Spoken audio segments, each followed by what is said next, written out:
Hello, welcome to Coffee and Books. Here we have John Green. Thank you so much for having me. It's great to be here. It's great to have you here, John Green. Now, let's get into the questions.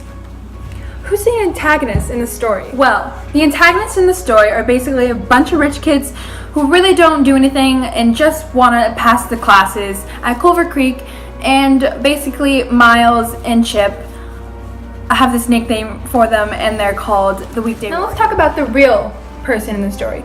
Who's the protagonist? The protagonist in the story is a somewhat gawky kind of kid, and he memorizes famous last words, and his name is Miles Halter. Great. Now let's talk about the exposition. Can you tell me a little bit about that? The exposition in the story basically just introduces Miles and his place at Culver Creek and how he kind of just comes into the school and kind of finds himself and all Amazing. Now let's talk about more of the juicy parts in the story. What about the rising action? Rising Action introduces Alaska and Chip, who are basically Miles' friends that he makes, and what happens is they set up a prank against the Weekday Warriors.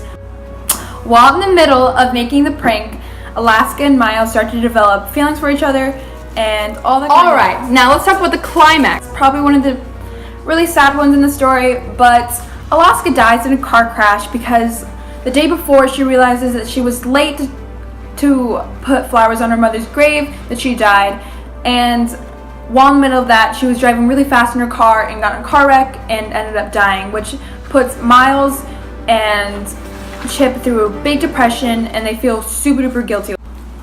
Wow. I can just imagine how the readers are going to feel after that.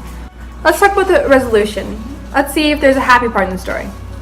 Now, the resolution of the story is basically Miles and Chip, they pull their last prank in honor of Alaska, and Miles finally figures out the meaning of life, that it never ends, and it just puts him, like, he finally just gets out of his depression and all that kind of good stuff. Well, that's all the time we have today. Now let's give John Green a round of applause. Thank you for having me. It was such a great time.